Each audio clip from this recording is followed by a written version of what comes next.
जय हिंद दोस्तों, मैं बंगाल का अपू। मैं आज सभी से आज बात करूंगा स्वरा भास्कर के बारे में। महान film star, world film star Swara Bhaskar के बारे में, जो पहले हिंदू था लेकिन अभी उसको कन्वर्ट कर दिया गया है। कन्वर्ट ही बनना चाहिए, मतलब खुद शायद कन्वर्ट हो चुका है, या फिर माइंड वॉश किया गया है, या फिर पैसे की लोभ में कन्वर्ट हो गया है। क्या हुआ है उसका बात ही अभी एक वो बेगम बन चुका है, बेगम स्वरा भास्कर। थोड़ा टेलात देख लो उसका, फिर मैं स्वरा भास्कर के बारे में फुल बात करूंगा, हमारा वेस्ट बंगाल के बारे में बात करूंगा। मैं कबूल करने आई हूँ वो इल्जाम। हाँ, ये सच है कि मैं एक हिंदू परिवार में पैदा हुई थी, और हाँ, ये भी सच है कि मैंने एक मुसलमान लड़के से शादी करी है। एक और सच बताना चाहती हूँ कि हुजूर पाक सल्लल्लाहु अलैहि वसल्लम के लिए इज्जत मन में होने के लिए आप किस जात में पैदा होते हो ये जरूरी नहीं होता है।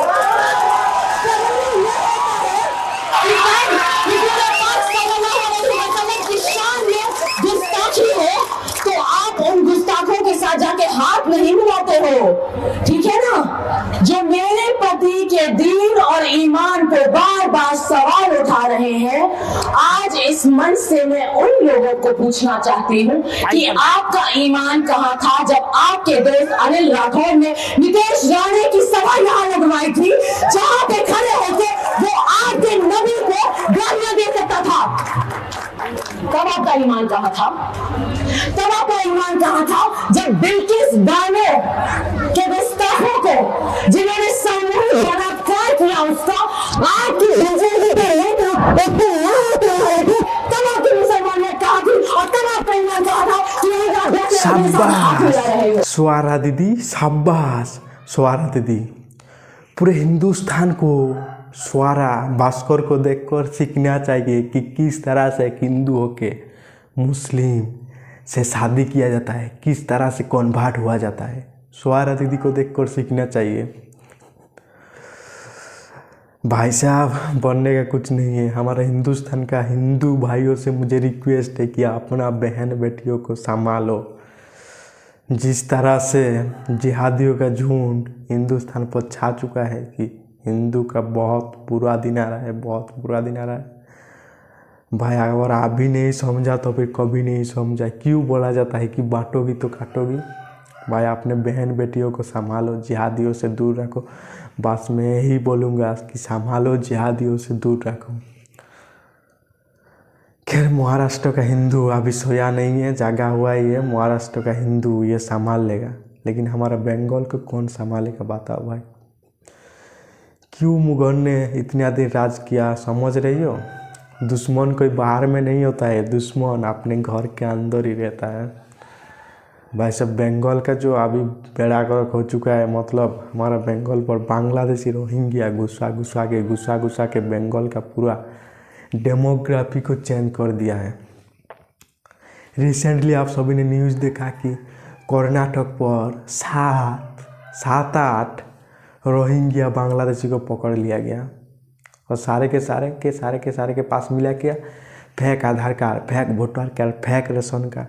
सॉरी, थोड़ा मेरा हिंदी बोलने में प्रॉब्लम हो सकता है, लेकिन आप सभी को मैं पूरे समझा सकता हूँ कि थोड़ा बहुत आप सभी को तो समझ में आ रहा है मैं क्या बोलने की कोशिश कर रहा हूँ। कर्नाटक पर क्या हुआ कि 7-8 रोहिंग्या को पकड़ लिया गया, और सभी के पास fake Aadhaar card, fake voter card मिला। और कहाँ से बनाया गया है पता है? हमारा वेस्ट बंगाल का कोलकाता से। 90% बांग्लादेशी रोहिंग्या का fake Aadhaar card, fake voter card बनाया जाता है हमारा वेस्ट बंगाल से, और 10%, लगभग 10% बनाया जाता है झारखंड से। पूरे बेड़ा गर्क करके रख दिया है बंगाल का। एक पार्टिकुलर कम्युनिटी का वोट पाने के लिए बंगाल पर हिंदू का जो हाल हो चुका है, आप सभी लोग इमेजिन नहीं कर पाओगे। मैं बंगाल पर रहता हूँ, मुझे पता है कि हिंदू का क्या हाल हो रहा है बंगाल पर। रिसेंटली आप सभी लोग न्यूज़ देख रही हो, हमारा वेस्ट बंगाल का मुर्शिदाबाद का बेलडांगा पर 72 आवर इंटरनेट बंद कर दिया। अभी 2-3 दिन बोला जा रहा है इंटरनेट बंद रहेगा। हिंदू मतलब इतना अत्याचारी हो रहा है, आप लोग इमेजिन नहीं कर पाओगे बंगाल पर। रिसेंटली बीजेपी का जो लीडर है हमारा बंगाल का सुकांत मजुमदार, उसको बेलडांगा जाने नहीं दिया जा रहा है, रोक दिया गया है पुलिस के द्वारा, जेल के अंदर डाल दिया गया है। हिंदू के क्या हाल हो चुका है आप लोगों को मैं समझा नहीं पाऊँगा यार, वीडियो भी नहीं दिखा पाऊँगा, ऐसा ऐसा वीडियो है। खैर छोड़ो, मतलब इन 40% पार्टिकुलर कम्युनिटी को वोट पाने के लिए 30% हमारा हिंदुस्तान का रियल मुस्लिम पॉपुलेशन है और 10% बांग्लादेशी रोहिंग्या का है। जो 30% रियल मुस्लिम कम्युनिटी है उन लोगों को मैं प्रणाम करना चाहता हूँ। वो लोग बिल्कुल सही है, 100% सही है, कोई उन लोगों के अंदर कैद नहीं है। लेकिन जो 10% बांग्लादेशी रोहिंग्या है वो लोग डे बाय डे घुस घुस के धर्म के नाम पर भड़का रहा है और बंगाल पर हिंदू के साथ अत्याचार कर रहा है।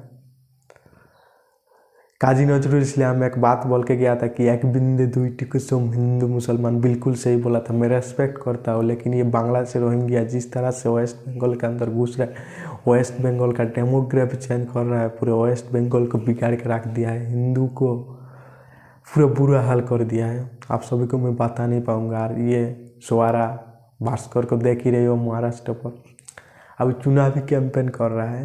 हिंदू को सीख लेना चाहिए, इसको देख कर सीख लेना चाहिए। भाई साहब बनने का कुछ नहीं, हिंदू नहीं सुधरा तो फिर बहुत बुरा दिन आ रहा है हिंदुस्तान के लिए, बहुत बुरा दिन आ रहा है। समझ लो कि क्यों मुगल ने इतने दिन राज किया है। रीजन यही है कि शत्रु कोई बाहर में नहीं होता है, अपने घरों के अंदर ही रहता है। भाई बंगाल पर रह के मुझे जो फीलिंग होता है ना, मुझे ही सिर्फ पता है, पूरे बंगाल का हिंदू को पता है, लेकिन कोई कुछ कर नहीं पा रहा है। 40% किसी का अगर वोट मिल गया और 10% तो कहीं ना कहीं से मिलेगा ही ना, चुनाव जीत गया, क्या करेगा हिंदू बताओ। कठोरता आना चाहिए हिंदू के अंदर। जो 60% आज बंगाल के हिंदू बचा है, अगर एक होके सही सरकार चुना तो फिर अच्छा है, नहीं तो सवारा भास्कर का जैसा ही होगा। बट भाई बनने का कुछ नहीं है। वीडियो अगर मैंने सही बोला तो फिर लाइक करना, कमेंट करना यार, सब्सक्राइब करना, बहुत मोटिवेशन मिलेगा। आगे चल के ऐसा ही वीडियो बनाऊंगा, एटलीस्ट मैं हिंदू को जगा पाऊंगा। इसलिए लाइक करना, कमेंट करना। हिंदी पढ़ने में प्रॉब्लम हो रहा है लेकिन धीरे धीरे सीख जाऊंगा। बस आप सबसे रिक्वेस्ट है कि यार सरकार को कुछ करना ही होगा। मोदी को NRC तुरंत लागू करना होगा, नहीं तो बंगाल का पूरा बेड़ा गर्क हो चुका है। बंगाल का डेमोग्राफी पूरा चेंज हो चुका है। जय हिंद, जय भारत, भारत माता की जय।